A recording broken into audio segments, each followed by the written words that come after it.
chegamos pra somar o reggae music é nossa cara. A verdade que eu vivo pode até ser bom pra ti.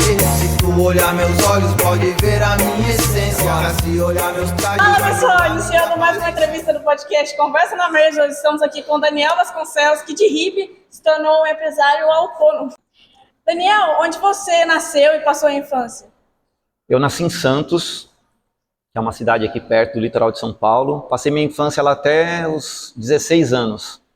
Foi quando eu comecei a me envolver com a cultura alternativa, de fazer artesanato, que o pessoal conhece como hippie. Já viu aquele pessoal que coloca um paninho no chão na praça, coloca as pulseirinhas, brinquinho? E eu comecei a viajar com 16 anos. E isso te interessou fazer essas coisas porque você tinha isso no seu coração de fazer, eu gosto de artesanato, eu gosto de fazer essas coisas, ou foi Sim. Tipo, do nada? Não foi do nada. Na verdade, desde criança eu sempre gostei de desenhar. Sim. Eu sempre gostava de copiar desenho, de desenhar, sempre quis fazer arte. Minha mãe me incentivou muito a tocar teclado, violão. Desde criança ela cantava. Na casa da minha mãe sempre tinha uma turminha tocando violão, cantando. Eu via sempre isso. E eu gostava. Eu lembro que ela teve um namorado também que fazia artesanato, ia na feirinha hippie vender. Então eu via isso, achava interessante. Mas uma outra coisa que me tocou também foi que no meio que eu vivia ali, depois que eu saí, eu morei até os 10, 12 anos mais ou menos, num bairro perto do centro da cidade. Quando chegou 10, 12 anos eu mudei para a praia, para frente da praia a gente mudou. Era um kitnet pequenininho, eu acho que era... O apartamento, de repente, era do tamanho desse quadrado. Ou metade disso aqui, desse quadrado. Era pequeno, mas era em frente à praia. E ali eu comecei a ter contato com as pessoas de classe social mais alta, com surf, skate, uma cultura mais alternativa. Eu comecei a me ligar nisso, comecei a andar de skate, comecei a me interagir com uma cultura mais alternativa. E eu gostei dessa cultura. E também eu percebia que no meio daquela sociedade onde tinha a molecada mais de classe alta assim do que eu, condição financeira melhor. Hoje na escola tem uma campanha que fala sobre o bullying, né, para ninguém zoar o outro ou tal. Eu me sentia muito zoado por ser moreno, eu não sou negro, mas mesmo assim eu era o índio, o preto do cabelo liso. Sempre tinha uma zoeira lá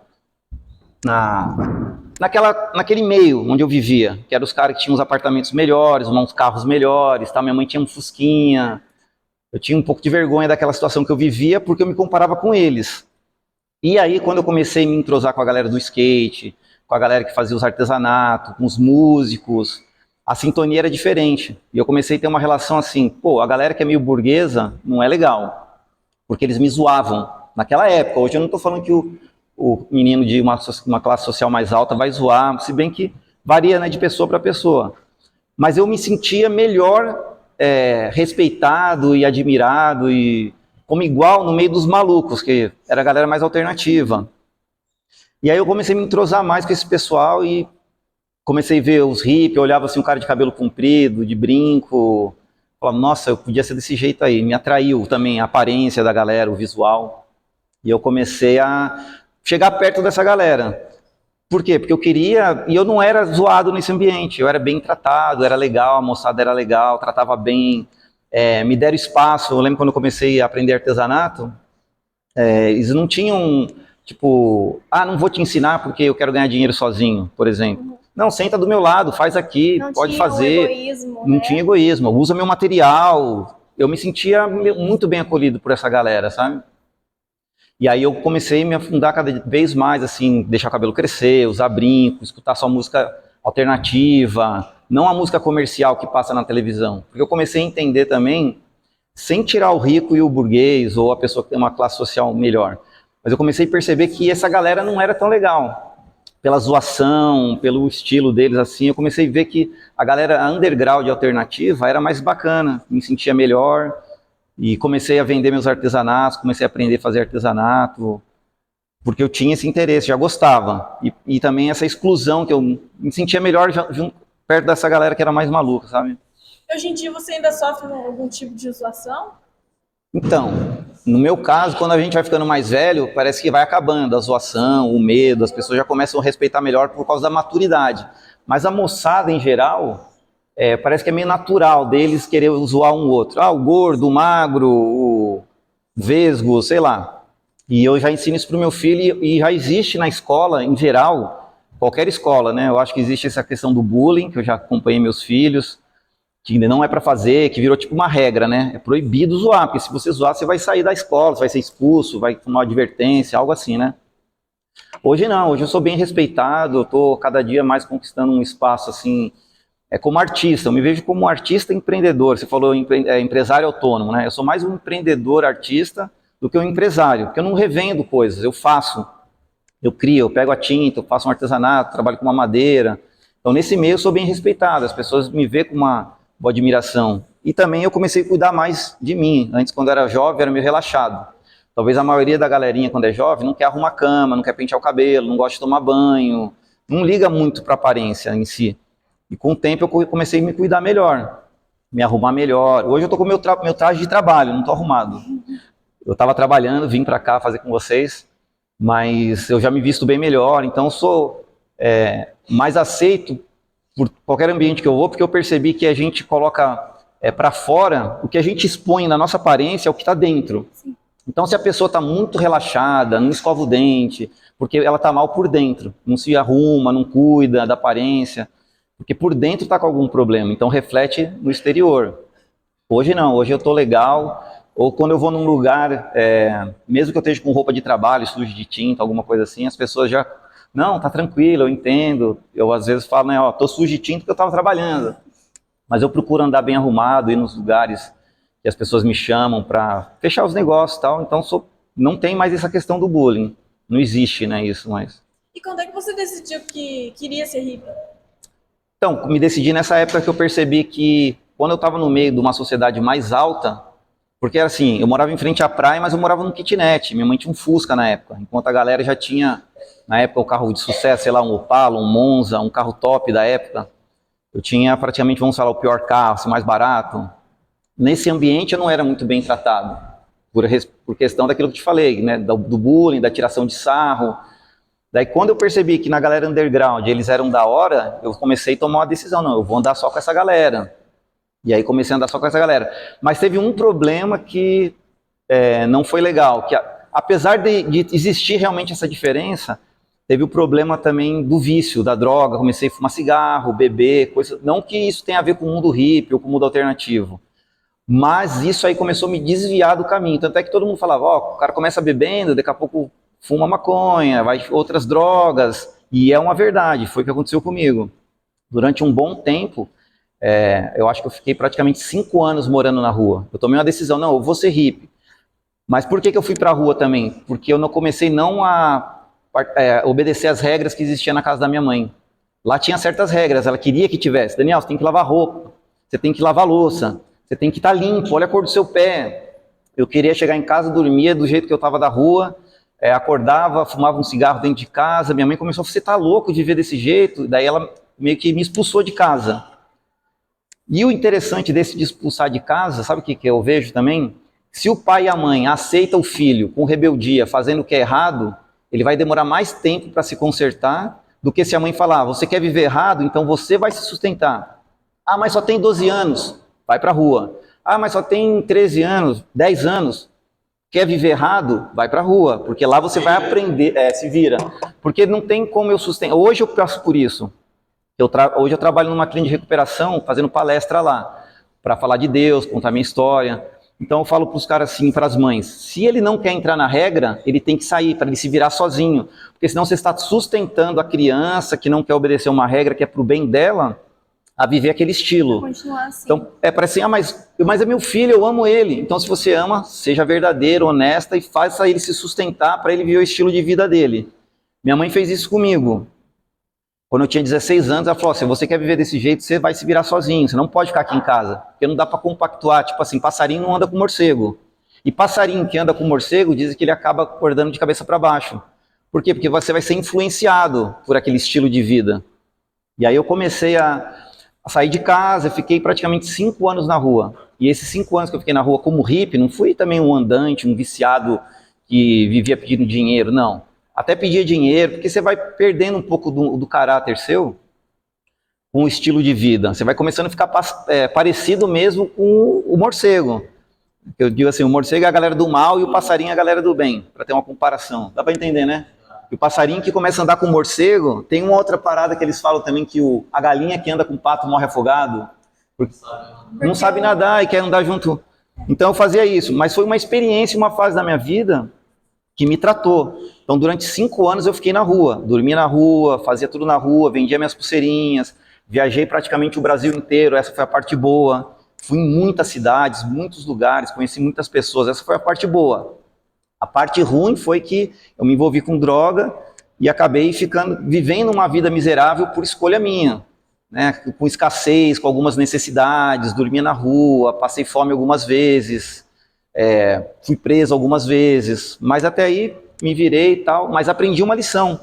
A maior lição que eu aprendi na rua, quando eu tomei a decisão de ser hippie mesmo, de verdade, de ficar vivendo aquele estilo de vida, de expor na rua, de viver de cidade em cidade, ter minha autonomia, minha independência, mostrou que nessa caminhada toda eu precisava de Deus. Porque eu estava vivendo por minha conta, do meu jeito. Eu tinha uma cultura também que foi implantada em mim na rua, que era sem Deus, sem governo e sem Estado. Isso é uma cultura que vem dos punks. Então eu tinha uma mistura de punk, hip, rock and roll. Eu misturava essa cultura toda e eu tirei Deus da minha vida. Então eu vivia do jeito que eu queria. Teve uma consequência. Qual foi a consequência? Comecei a ficar fraco, doente, não estava bem. Percebi que o vício estava me destruindo. E aí quando eu tomei a decisão de voltar para Deus, daí minha vida começou a mudar. Porque no meio dos hippies existia a galera alternativa que não bebia, não comia carne, que era cristã. Só que no começo eu não entendia muito, porque eu já tinha uma identidade, não, sou hippie da rua, sou micróbio. Mas quem já ouviu falar do Ventania aí? Alguém já ouviu falar do Ventania? Alguém já ouviu? Já fui pra São Tomé. O Ventania, ele foi praticamente um mestre para mim, assim, que ele era um hippie mais velho e eu andava com ele durante muitos anos, andei muitos anos com o Ventania, até hoje é meu amigo. Toquei na banda com ele também, nesse meio termo de ser hippie e de estar na rua, também me envolvi com música, toquei em algumas bandas, uma delas foi com Ventania. Durante muitos anos eu toquei com Ventania e eu tinha essa cultura de ser hippie, de ser maluco de estrada, micróbio, que a música do Ventania fala isso, né? Ser hippie e tal. E aí depois, só que com o tempo eu vi que eu precisava mudar de vida. Foi quando apareceu um cara na rua pra mim, sem camiseta, cheio de tatuagem, há 23 anos atrás, que já tinha tatuagem na cara, e ele sentou, eu estava em Salvador, pensando assim, conversando comigo e com Deus, né?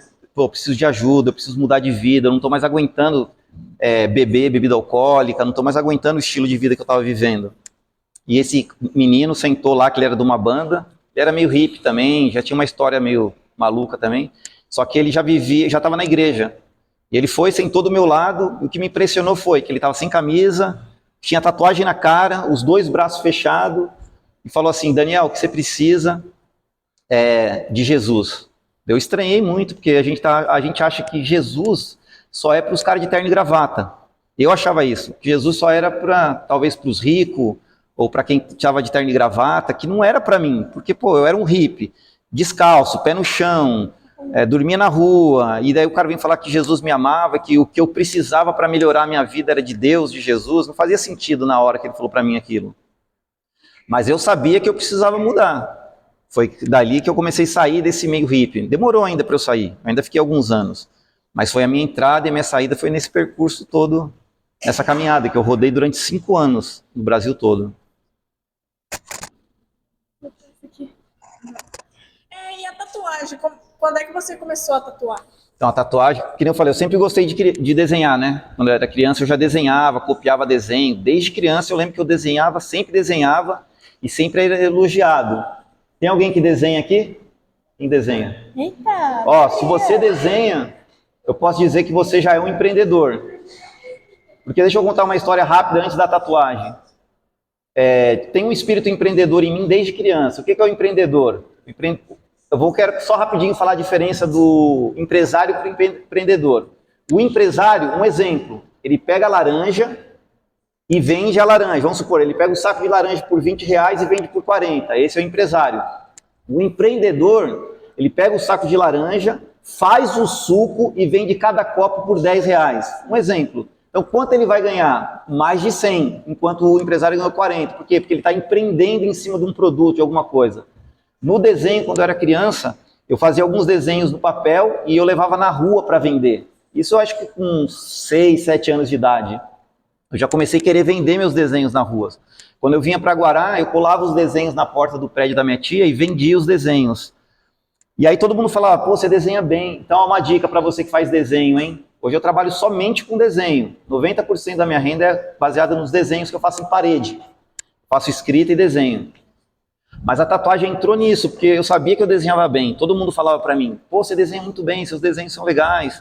E quando eu estava na rua como hippie, eu comecei a ter contato com alguns hippies que tatuavam.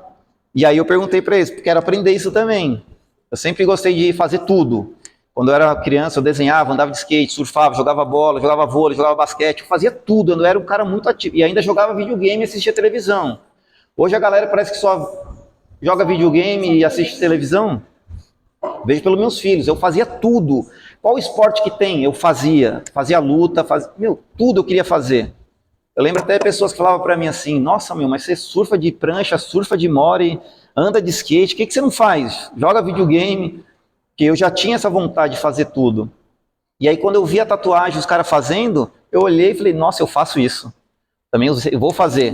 Me ensina. E como os hippies, a galera não tinha essa de competição, lógico que eu te ensino, compra isso, vem cá, começou a me ensinar. Conta pra gente, qual que foi o maior ensinamento que a vida te trouxe até agora? O maior ensinamento foi os ensinamentos de Jesus.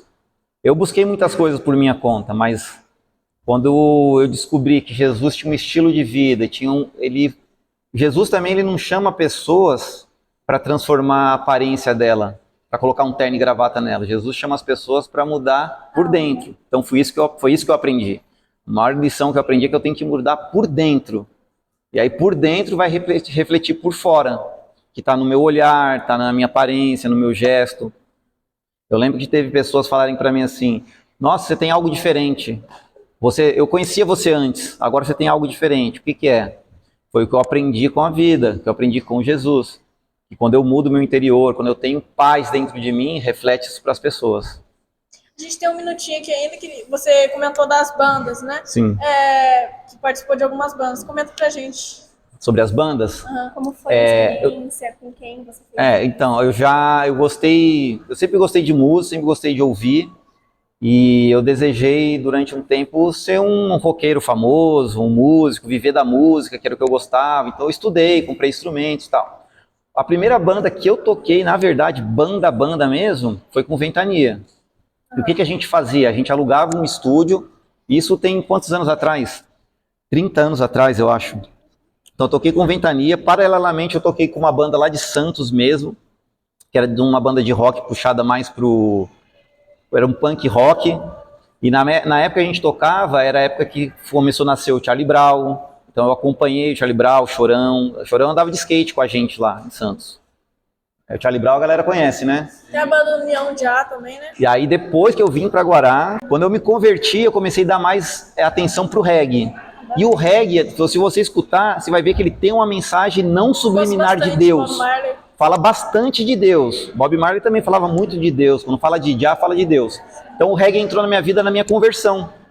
E aí eu criei a banda União Jah quando eu morei aqui em Guará. Quando eu vim para Guará, eu já vim com essa cultura da Bahia, do reggae, do cristianismo, e eu coloquei aqui pra galera. O André participou, muitas pessoas participaram da banda, ela teve um tempo legal, tocamos em muitos lugares.